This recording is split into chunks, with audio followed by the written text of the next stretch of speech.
오늘 말씀의 제목은 땅이 아닌 하늘을 달린 사람 아히마아스입니다. 땅이 아닌 하늘을 달린 사람 아히마아스. 내가 달려갈 길과 주 예수께 받은 사명, 곧 하나님의 은혜의 복음을 증언하는 일을 마치려 하면은 나의 생명조차 조금도 귀한 것으로 여기지 아니하노라. 할렐루야. 다윗은 자기가 달려가야 할 이유를 분명히 아는 사람이었습니다. 그리고 끝까지 딱 하나, 은혜의 복음을 증거하기 위하여 자기 생명을 다 하나님 앞에 불태웠던 산자로 죽은 사람이었습니다. 우리가 그렇게 살기를 주님의 이름으로 축복합니다. 경제학 관련 책을 읽는데 게임 이론이라는 흥미로운 파트를 제가 보았습니다. 게임 이론이 뭐냐면, 쉽게 말해서 사람이 잘 되려면 선과 악의 기준에 따라 판단하는 게 아니라, 착하게 판단하는 게 아니라 자신의 필요에 따라서, 그리고 상대방의 필요를 고려해서 최적의 선택을 해야 한다는 경제학 이론입니다. 선함을 무시하는 건 아닙니다. 하지만 선함보다 중요한 건 개개인의 이익인 거예요. 착한 사람보다 똑똑한 사람이 더 잘 살 수 있다라는 가설인 거죠. 연세대학교 경제학부에서 이 게임 이론과 법 경제학을 가르치고 있는 한승구 교수님은 전반적으로 사회 진화, 생물학적인 진화가 아니라 사회 진화적 관점에서 봤을 때 이타적인 사람보다 이기적인 사람이 더 잘 될 확률이 높다라고 평가합니다. 경제학의 근간을 이루는 인간의 본성은 두 가지입니다. 하나, 인간은 이기적이다. 둘, 인간은 생각한다. 그래서 자신의 이익을 위해서 생각하면서 똘똘 뭉쳐서 뭔가를 해내는 것이 경제가 말하는 관념인데요. 이 관점 안에서 어제의 적은 오늘의 친구, 오늘의 친구는 내일의 적이라는 말이 탄생한 겁니다. 사람은 자기의 이익을 따라서 행동한다는 가설이 깔려있기 때문입니다. 세상은 오늘의 친구를 사귀기 위해서 합리적인 선택을 요구하지만 우리는 영원하신 주님과 사귀기 위해서 어리석은 선택을 자주 하는 사람들이 되기를 주님의 이름으로 축복합니다. 잠시 역사를 들여다보겠습니다. 초나라 항우와 한나라 유방이 전쟁했던 소설을 우리가 뭐라고 하죠? 삼국지라고요. 세상에, 초한지입니다. 네, 여러분을 매도하지 않겠습니다. 웃을 수 있는 포인트를 줘서 감사해요. 초나라의 항우와 한나라의 유방이 격돌한 이 소설, 역사 소설이 초한지인데, 항우는 진나라를 물리치고 초나라의 왕이 되었는데요. 한번 사진 이제부터 띄워주시면 될 것 같습니다. 이 사람이 항우입니다. 네, 실제보다 좀 더 우악스럽게 그린 것 같긴 해요. 왜냐하면 역사는 승자의 기록을 따라가기 때문입니다. 다음 사진 볼까요? 항우, 그리고 이제 유방과 항우가 전쟁을 하게 됩니다. 자, 지도가 나와 있는 사진이 있습니다. 진나라가 엄청 넓어요. 6개 나라를 다스렸는데 각각 싸우면 진나라랑 붙어서 승산이 없으니까 6개 나라가 연합을 합니다. 한 나라가 제일 작아요. 이 6개 나라의 연합으로 한 명의 장수를 선정하는데, 그 장수가 초나라에서 가장 강력한 패권을 가지고 있었던 자칭 똑똑한 사람 항우였습니다. 이들은 항우를 앞세워서 진나라를 몰아냅니다. 그때 항우가 자기를 도와준 사람들에게 약속을 합니다. 나를 도와서 진나라를 몰아내면 당신들의 나라의 왕권을 다 회복시켜 주겠습니다. 당신들을 모두 왕으로 삼고 권력을 주겠습니다. 항우는 약속을 지켰을까요? 안 지켰을까요? 다 지켰습니다. 실제로 자기를 도와준 모든 사람에게 상을 주고 권력을 주고 왕권을 허락합니다. 이때 저 조그만 한나라 사람 유방이 반란을 일으킵니다. 압도적인 무력을 가지고 있던 항우가 불과 4년 만에 유방에게 패배해서 죽임을 당합니다. 유방은 이후에 한나라를 굳게 세우고 400년의 역사를 이어갑니다. 우리가 잘 아는 삼국지, 삼국지의 유비가 한나라, 초나라 항우의 먼 황실 후손입니다. 그걸 등에 업고 이제 사기 아닌 사기를 치면서 정통성을 주장하기 시작하죠. 불세출의 장수였던 항우가 왜 전쟁에서 패배했을까요? 왜 졌을까요? 항우는 전쟁이 일어나면 6개의 모든 나라가 자기 편을 들어줄 거라 생각했습니다. 왜냐하면 자기는 약속을 지켰기 때문입니다. 그런데 유방이 이 6개 모든 나라의 왕들을 자기 편으로 끌어들입니다. 어떻게 끌어들인 줄 아세요? 야, 이제 항우는 너한테 줄 게 없다. 나는 너에게 더 많은 걸 줄 수 있어. 우리가 싸워서 이겨서 항우의 분깃을 나눠 갖자. 이렇게 하면서 심지어 항우의 나라였던 초나라까지 항우를 배신합니다. 이때 항우가 유명한 말을 하죠. 초나라의 노랫소리가 사방에서 들려오는 거예요. 그래서 했던 말이 뭐예요? 사면 초가입니다. 사방에서 초나라 노랫소리가 들려오는 거예요. 배가 너무 아픈데 간신히 화장실에 들어갔는데 화장지가 없는 그런 상황을 말하는 거예요. 사면 초가. 약간 더러운 개그를 해서 좀 마음이 어렵네요. 자, 그렇다면 유방은 항우를 몰아냈는데, 자, 유방은 항우를 몰아내고 약속을 지켰을까요? 안 지켰을까요? 하나도 안 지켰습니다. 심지어 그의 가장 유망한 장수마저 배척합니다. 숙청을 하거나 유배를 보냅니다. 그리고 자기의 가족이나 친족들에게 모든 땅을 나눠줍니다. 약속을 지킨 항우는, 그래도 선한 기준을 가지고 낭만적으로 행동했던 상우는 4년 만에 역사의 뒤안길로 사라집니다. 그런데 약속을 어기고 똑똑한 선택을 했던 유방은 400년의 왕조를 세우게 됩니다. 여러분이라면 어떤 선택을 하시겠습니까? 우리 학생 한 명이 중얼거리는 걸 들었어요. 유방이지 유방, 이렇게 얘기하는 것 같아요. 본문을 함께 보시겠습니다. 이제는 오늘 본문에는 영원한 것을 위해서 일시적인 것을 포기했던 어리석은 한 사람이 등장합니다. 게임 이론과는 정반대되는 하늘의 이론으로 살았던 사람, 그 사람의 이름은 사독의 아들 아히마아스입니다. 아히마아스는 사독 다음으로 아마 제사장으로 내정된 후보임과 동시에 다윗 왕권에서 핵심적인 역할을 했던 사람이었습니다. 그는 다윗 왕가의 종교적, 정치적 핵심 인물로 태어났습니다. 태어나 보니까 아빠가 사독인 거예요. 그리고 걸음마를 시작하고 보니까 삼촌이 혈연 관계가 아니라 삼촌이 다윗인 거예요. 밥 먹듯이 그렇게 살았습니다.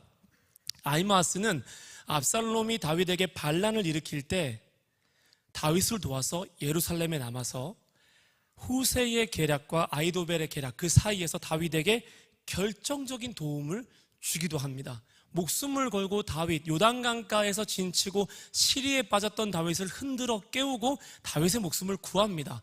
아히마아스의 질주가 없었다면, 아히마아스의 도움이 없었다면 다윗에게는 내일이 없었을 겁니다. 보기에도 아까운 사람, 정치, 가문, 충성, 뭐 하나 빠질 것 없는 사람이 오늘 본문을 끝으로 더 이상 등장하지 않습니다. 오늘 본문이 끝이에요. 나중에 솔로몬 시대의 행정관으로 등장하는데 그건 동명이인입니다. 역사는 더 이상 아히마아스를 중요한 사람으로 기록하지 않습니다. 이렇게 끝날 사람이 아닌데 말이죠. 자, 사무엘하 18장 19절 한번 같이 읽어볼까요? 사독의 아들 아히마아스가 이르되 청하건대 내가 빨리 왕에게 가서 여호와께서 왕의 원수 갚아 주신 소식을 전하게 하소서. 아멘. 우리 목사님 자주 하시는 말씀 있죠. 빨리 주면 2배로 준다. 아히마아스는 제가 빨리 움직이겠습니다. 빨리 가서 이 소식을 전하겠습니다.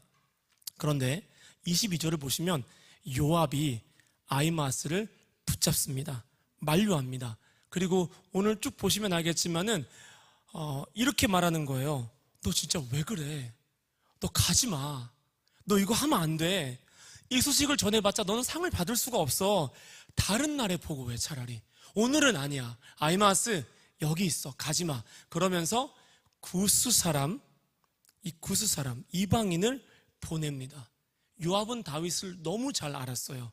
다윗이 생각보다 충동적인 사람인 것을, 말보다 행동이 앞서는 사람인 것을, 그리고 전령들이 하나님의 기름 부음 받은 자를 죽였을 때 다윗이 어떻게 대했는가를, 그 격정적인 장면을 요압은 옆에서 다 지켜보았습니다. 그래서 압살롬이 죽었다는 소식을 아히마아스가 전해서 하나도 좋을 것이 없다는 것을 알고 뒤탈이 없는 사람, 이방인, 구스 사람을 보냅니다. 고대 근동 문화를 보면요, 왕에게 불길한 소식을 전한 전령은요, 최악의 경우에는 죽임당하기도 했습니다. 또는 왕으로 인해서 큰 불이익을 감수했습니다. 그래서 안 좋은 소식을 전할 때면 측근을 보내지 않고 없어져도 좋을 아무개를 보냅니다. 이방 장수였던 우리야마저도 쉽게 버렸던 그 다윗의 문화 속에서 구스 사람은 발에 채이는 돌뿌리보다 못한 사람이었던 거죠. 요압은 아히마아스를 아꼈습니다. 그래서 구스 사람을 버렸습니다. 요압에게 아히마아스는 아무개가 아니었습니다. 그래서 이렇게 말합니다. 내가 지금 구스 사람 보냈잖아. 그러니까 좀만 기다려. 왕의 분노를 식히자. 이렇게 말하는데 23절 같이 읽어볼까요? 그가 한사코 달려가겠노라 하는지라 요압이 이르되 그리하라 하니 아히마아스가 들길로 다름질하여 구스 사람보다 앞질러 가니라. 이 18장을 쭉 보면요, 아히마아스가 3번을 간청합니다. 이 전장에서 군대 지휘관이 한 번 얘기했는데 항명하고 또 한 번 얘기했는데 항명하고 또 한 번 얘기했는데 항명한다는 거는 목숨을 걸었다는 뜻이에요. 3번을 항명하니까 요압이 보세요, 그리하라. 이거 뭐예요? 네 마음대로 해. 마음대로 해. 요압은 생각했을 거예요. 구스 사람이 떠난 지 한참 됐기 때문에 병사도 아닌 제사장 가문의 출신인 아히마아스가 뛰어봤자 벼룩이라고 생각했을 겁니다. 그러니까 그래, 뭐 네가 뭘 알겠냐, 네가 원하는 대로 해라, 가라, 어차피 구스 사람이 먼저 도착할 거야 하면서 보내줍니다. 근데 이때 아히마아스가 어디로 다름질하죠? 들길로 다름질합니다. 이게 원어를 보면 들판이라고 되어 있습니다. 그러니까 평평한 개활지라고도 해요. 몸을 숨길 수 있는 게 아무것도 없는 그냥 평평한 운동장 같은 들길, 요단강 옆에 있는 들길을 따라서 아히마아스가 질주하기 시작합니다. 이게 얼마나 위험한 행동인 줄 아세요? 이때는 지금처럼 뉴스나 SNS를 통해서 소식을 전달하는 때가 아니었습니다. 소식이 늦어요. 누가 죽어도 몇 달 이후가 돼야 아는 경우가 태반이었고, 전쟁에서 이겨도 그 소식을 듣기까지는 몇 주 또는 몇 달, 길게는 몇 년이 걸리기도 했습니다. 그렇다면 지금 요압의 주변에서는 승리한 것을 알고 있지만은 요압에게서 멀어질수록 어떤 상태죠? 전쟁 상태인 거예요. 이런 전쟁 상태에서 출조도 불분명한 사람이 아무도 없는 들판을 달려간다는 것은 최소 죽거나 포로로 잡히기 딱 좋은 행동이었습니다. 그래서 당시의 전령들은 왕의 길이라고 해서 산 굽이굽이 왕이 확보해 놓은, 전쟁에서도 왕이 확보해 놓은 안전한 길로 소식을 전했습니다. 그러니까 구스 사람은 지금 안전하고도 굽이굽이한 산길을 달리고 있고, 아히마아스는 들판을 달리고 있는 거예요. 화살이 날라오면 피하고, 거기서 그러면 무시하고 또 뛰고 계속 달려가는 거예요. 사랑하는 여러분, 저는요, 이 아히마아스의 들길을 달리는 이 담대함은요, 지난날 아히마아스가 압살롬의 눈을 피해서 다윗에게 요단강가에 진을 친 다윗을 흔들어 깨우기 위해서 찾아 헤맸던 그 경험 때문에 들판을 더 잘 달릴 수 있었다고 생각을 합니다. 이미 아히마아스는 요단강 주변의 들판을 뛰어본 경험이 있었습니다. 17장에서. 그 경험이 아히마아스를 잊게 만든 거예요. 사랑하는 여러분, 여러분이 무의미하게 생각했던 모든 순간은요, 그냥 지나가지 않습니다. 하루는 하나님 앞에 쌓입니다. 하루는 흘러가는 게 아닙니다. 내가 이렇게 결정적인 순간에 이런 능력을 보여줄 거야? 아니요. 일상에서 자기 능력을 보여주지 못한 사람, 결정적인 자리에 올라가도 아무것도 할 수 없습니다. 그는 요단강 들판을 찾아 헤맸던 경험이 없기 때문입니다. 그러니 사랑하는 여러분, 성실히 살아가십시오. 하나님 안에서 성실히 살다가 넘어지잖아요? 그럼 우리 하나님이요, 그 넘어진 방향으로 길을 내십니다. 하나님 앞에 신실하게 살아가다가 주저앉잖아요? 돌베개를 품고 자잖아요? 그럼 주님이 내가 주저앉은 그곳을 베델로 만드십니다. 거기서 예배가 드려지는 거예요. 멀리서 이제 한 사람이 보입니다. 누구였을까요? 구스 사람이었을까요? 아히마아스였을까요? 아히마아스였습니다. 그는 말씀을 보면요, 혼자였습니다. 혼자 달려오고 있었습니다. 사랑하는 여러분, 사명은요, 혼자예요. 사명자는 혼자 살아가는 겁니다. 이 제 어떤 왜곡된 신앙관이 아니라 팔복의 최춘선 전도자, 그 전도자께서 이런 시를 남겼습니다. 진리는 고독해도 날로 담대하다. 날로 담대하다. 내게 주신 사명 알아주느니 적어도 진리는 날로 더욱 담대하다. 사명은요, 각자래요. 진리는 고독한 거래요. 그 누가 말릴 수 있는 게 아니래요. 지금 아무도 알아주지 못하는 그 들길을 홀로 달렸던 아히마아스, 그 자세가 얼마나 특이했냐면 27절 말씀 보시면요, 파수꾼이, 그때는 만안경도 없었습니다. 파수꾼이 멀리서 달려오는 폼을 보고 쟤 아히마아스인데? 이걸 맞춥니다. 제 생각엔 되게 허접했을 것 같아요. 막 전령처럼 막 이렇게 뛰는 게 아니라 이렇게 뛰다가 막 이렇게 뛰었을 것 같아요. 그래서 야, 저거 보니까 저거 체력 저질인 아히마아스네. 저 딱 봐도 아히마아스네. 왕이요, 그 아히마아스가 죽을 둥 살 둥 뛰어오고 있습니다. 이렇게 이야기를 했을 것 같아요. 그렇게 아히마아스는 혼자서 홀로 한 분이신 주님을 바라보고 다윗 앞에 섭니다. 왕은 그를 좋은 사람이라 부릅니다. 이게 다윗이 아히마아스를 향한 평가입니다. 얼마나 좋은 평가예요. 상급자가 하급자를 바라보면서 얘 좋은 사람이야. 곁에 두고 싶어. 얘랑 있으면 좋은 소식이 막 솟아나. 이런 사람이 아히마아스였습니다. 근데요, 아히마아스가 다윗 앞에서 바보처럼 행동을 합니다. 다윗의 관심사는 전쟁의 승패가 아니라 압살롬의 생존 여부였습니다. 다윗이 묻습니다. 내 아들 압살롬은 어떻게 됐느냐? 29절 말씀 같이 보실까요? 아히마아스가 대답하되 요압이 왕의 종 나를 보낼 때에 크게 소동하는 것을 보았사오나 무슨 일인지 알지 못했습니다. 이렇게 이야기합니다. 잘 모르겠는데요. 이렇게 말하는 거예요. 압살롬이요? 못 본 것 같은데 잘 모르겠는데요. 이렇게 행동하는 거예요. 여러분, 회사에서요, 보고는 필수 스킬 중에 하나입니다. 보고서를 잘 쓰는 법, 이런 책 엄청 많아요. 기본적으로 상사가 질문한 내용들에 대해서 해답을 가지고 상사를 만나야 합니다. 압살롬의 생존 여부는 핵심 보고 내용이었습니다. 아히마아스는 알고 있습니다. 다 봤습니다. 그는 걸출한 사람이었습니다. 바보가 아니었습니다. 그런데 어리석게 행동합니다. 못 봤습니다. 제가 그걸 못 봤네요. 이러고 앉아있는 겁니다. 다윗이 아히마아스에게 뭐라고 말하는 줄 압니까? 물러가라 말합니다. 퇴장을 선언한 거예요. 너 가 말하는 겁니다. 이게 성경에 기록된 아히마아스의 마지막 모습입니다. 좋은 소식을 전하는 자에서 물러감을 당하는 자가 되었습니다. 그리고 구스 사람 부릅니다. 구스 사람은요, 이렇게 말합니다. 내 주 왕의 원수와 일어나서 왕을 대적하는 자들은 다 그 청년과 같이 되기를 원하나이다. 이렇게 말합니다. 다윗을 긁어버린 거예요. 당신에게 대적하는 모든 사람들은 그 요압에게 창에 찔려 죽였던 10명의 청년들이 찔러 죽였던 그 압살롬처럼 되기를 원하나이다. 왕이시여. 상을 받을 줄 알았겠죠. 잘 몰랐겠죠. 아마도 이 눈치 없는 사람이 아히마아스보다 먼저 도착했으면 어떻게 됐을까요? 죽었습니다. 다윗이 그를 죽였을 거예요. 분노를 이기지 못하고 죽였을 겁니다. 그런데 구스 사람을 죽이지 않습니다. 벌하지 않습니다. 왜냐하면 아히마아스를 통해서 한번 심리적으로 마음의 준비를 했기 때문입니다. 그 분을 아히마아스를 통해서 한번 해소했기 때문입니다. 그래서 앞사람이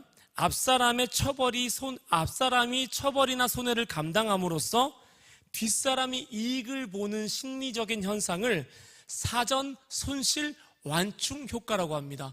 너무 어려워요. 이런 거예요. 문제가 생겼어요. 갑자기 상사가 A를 쳐다봅니다. 그리고 A한테 막 뭐라고 해요.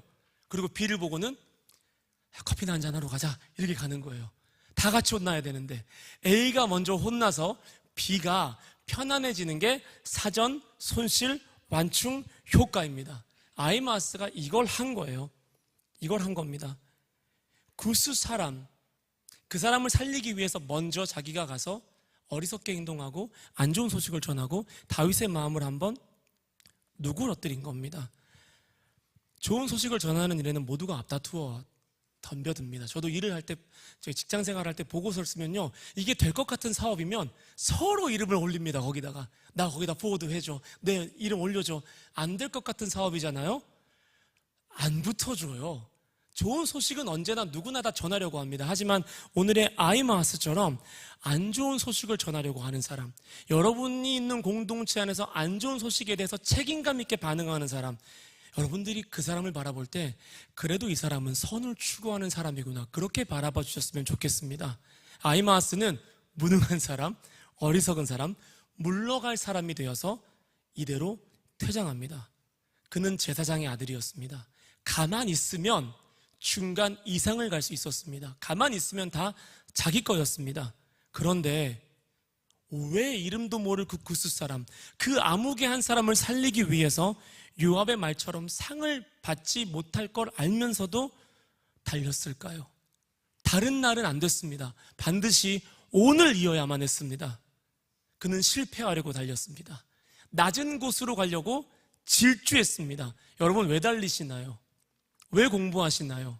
왜 일하시나요? 왜 야근하시나요? 왜 돈을 모으시나요? 무엇 때문에 그렇게 뛰고 계시나요? 한번 생각해 보셨으면 좋겠어요. 내가 밤낮으로 뛰는 이유를 주님 앞에서 한번 돌이켜보라는 말씀입니다. 몇 주 전 신방을 마치고 서울 시내를 걷는데 하나님이 그런 마음을 주시는 거예요. 이 세대는 나를 보혜사, 돕는 하나님으로 생각하지 왕으로 생각하지 않는다라는 마음을 주셨습니다. 이 세대는 나를 통해서 문제를 해결하길 원하지 나 때문에 그 문제 안으로 들어가기를 원하진 않는다. 이 세대는 나를 통해서 상처의 치유를 원하지 나 때문에 환도뼈가 어그러지는 고난은 피하려고 한다. 이 세대는 나를 통해서 복을 받기를 원하지 복의 근원인 나를 높이는 것에 관심이 없다라고 그런 말씀을 하시는 거예요. 왜 우리가 영문 밖으로 나갈 담대함이 없는 줄 아십니까? 왜 우리가 결정적인 순간에 안 좋은 소식 앞에서 비겁해지는지 아십니까? 아이마스처럼 아무것도 얻지 못할 상황을 주님 한 분 때문에 달려갈 용기가 없기 때문입니다. 산자로 죽으려면요, 하나님이 왕이시다라는 명확한 선언과 하늘을 향한 소망이 있어야 합니다. 우리는 게임 이론을 따라 살아가는 사람이 아니라 변함없는 진리의 말씀을 붙잡고 하늘 이론으로 살아가는 사람들이 되어야 할 줄로 믿습니다. 영광을 돌린다는 건요, 내 성공을 의미하는 게 아니에요. 내가 잘 돼서 영광을 돌리는 게 아닙니다. 영광을 돌린다는 건, 잘 생각하십시오 여러분, 내 안에 하나라도 남아있으면 그 영광이 될 수 없습니다. 왜냐하면 내 속에 선한 것이 하나도 없기 때문입니다. 영광을 돌린다는 건 내 안에 있는 모든 것을 다 개원해서 주님께 올려드리는 거예요. 그리고 내가 존재하지 않는 상태를 의미하는 겁니다. 내 인생, 내가 달려가야 될 그 인생, 못 먹고 못 입어도 못 살아도 하나님이 내게 주신 그 한 번의 사명을 위해서 내 인생을 걸고 내 가족을 갈아놓고 평생을 드린다 할지라도 아무것도 남지 않은 상태, 그때 하나님이 내 안에 오셔서 교회를 시원하게 하시고 예배를 회복하시고 그런 사람들을 통해서 공동체에 임재가 임하는 거예요. 그게 영광인 겁니다. 잘 되는 건 영광이 아니에요. 아무것도 남겨놓지 않고 주님께 드리는 것이 하나님이 찾으시는 영광입니다. 세상 영광 털어내십시오. 여러분이 뛰어가고 있는 그 목적 이제 내려놓으십시오. 그리고 아이마스처럼 빠르게 뛰십시오. 사람이 죽으면요, 무거워집니다. 알고 계세요? 제가 한번 죽은 사람을 한번 이렇게 들어본 적이 있는데 굉장히 무거워요. 어떤 시인은 이렇게 말합니다. 그 사람에게 죽음의 무게가 더해졌기 때문이다. 죽음의 무게가 더해지니까 무거운 거예요. 근데요, 여러분, 사랑하는 사람들 보셨어요? 얼마나 귀찮게 팔짱을 껴요. 막 업고 다니죠. 깃털 같아 보여요. 가벼워 보여요. 왜냐하면 사랑하면 가벼워지기 때문입니다. 여러분, 아이마스처럼 뛰시려면요, 죽음을 향해 뛰시면 안 돼요. 갈수록 무거워질 겁니다. 주님을 사랑하셔야 됩니다. 그래야 들판을 질주할 수 있습니다. 여러분 생각하겠죠? 당신은 목사니까 그렇게 다 갈아놓고 살라고 말할 수 있겠지만 저희는 성도예요 라고 생각할 수 있습니다.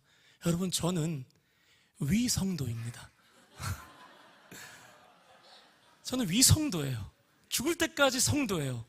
주님은요, 교회를 위해서 목사와 성도의 일을 구분해 놓았지만 부르심은 동일하다고 말씀하셨습니다. 우리의 부르심은 예수 그리스도입니다. 우리가 뛰어가야 할 목적, 우리가 추구할 목적, 추구할 결과는요, 예수 그리스도입니다. 저도 여러분이 하는 고민 맨날 해요. 저라고 뭐 발이 하늘에서 땅에서 떠가지고 막 하늘을 걸어다니는 신선 같죠? 맨날 찬양하고 다니니까 뭐 다 좋은 것 같죠? 저도 똑같이 대출의 문제 고민하고, 자녀 양육 문제 고민하고, 주거지 문제 고민하고, 노후 고민하고, 이직 고민하고, 다 똑같아요. 사람 사는 건 다 똑같아요. 여러분이 하는 고민 저도 합니다. 그래서 담대하게 여러분에게 말씀드립니다. 가시와 엉겅퀴에 찔려가는 이 땅에서 땅을 달리지 마시고 이제 하늘을 달려가십시오. 그 부르심의 소망을 따라서 하늘을 향해서 뛰어가십시오. 그 끝에 주님이 계십니다. 제 이야기 하나 하고 함께 기도할 텐데요, 연초에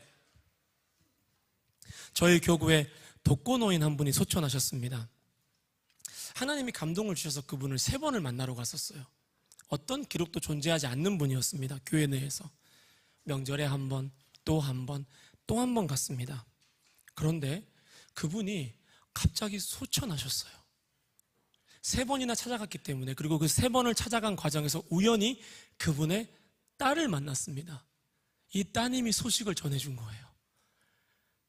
존재한다고 생각해요. 2015년부터 교회를 출석하셨거든요.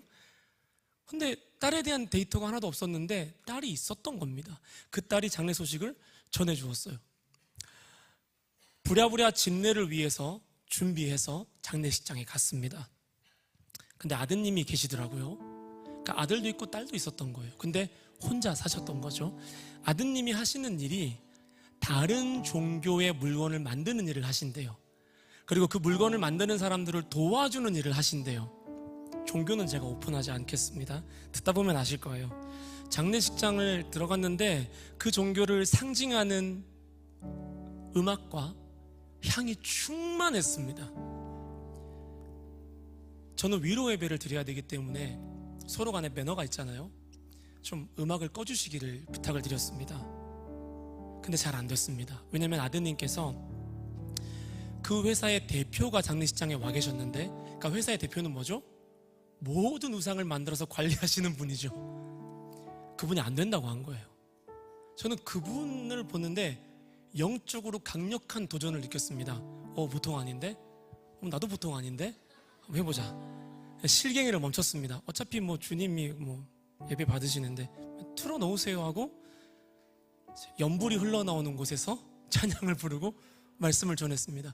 여러분, 연불이요, 그거 오래 들으면 사람 아파요. 왜냐면 그거 앓는 소리예요. 듣는데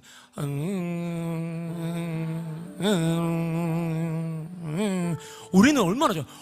허락하신 새 땅에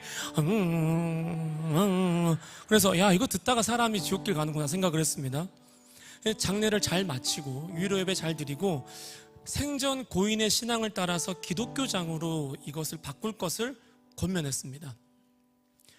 진짜 무서워서 가족들이 나는 목사인데 사탄 마귀를 쳐다보듯이 우리 교구장님, 목양장로님, 목양 안수집사님 그 회의를 하겠대요. 저희가 회의를 한다고 하면 집으로 갔을까요? 그 자리에 있었을까요? 그 자리에서 팔짱을 끼고 주님은 왕이십니다. 주님은 왕이십니다. 하나님 주장하여 주십시오. 신앙이 없던 그 가정 안에서 결국에는 기독교장으로 하기로 결단을 내렸습니다. 저희는 3일 내내 입관 발인까지 장지까지 장례를 섬겼습니다. 그 대표님도요, 3일 내내 장례식장에 계시면서 집례를 회방했습니다. 입관 예배 드리러 가니까 향이 또 펴져 있는 거예요. 그래서 가서 조용히 잡고 거꾸로 꽂아서 꺾었습니다. 와서 예배 드리시든가. 그래서 쳐다보면서 꺾었어요. 왜냐면 여긴 내 영역이니까, 문 밖은 너의 영역이고 하나님이 허락하신 지성소는 우리의 영역이니까 들어와 하면서 향을 꺾어서 그대로 꽂아놓고 성경책을 놔두고 찬송가를 틀어놓고 그렇게 예배를 드렸습니다. 장례식장을 가득 채워줬던 여러분들의 동역은요, 강력한 지원군이자 상주의 마음을 여는 천국의 열쇠인 역할을 했습니다. 발인을 하는데요, 그 집사님 관이에 덮여있던 그 십자가천 얼마나 영광스럽던지요.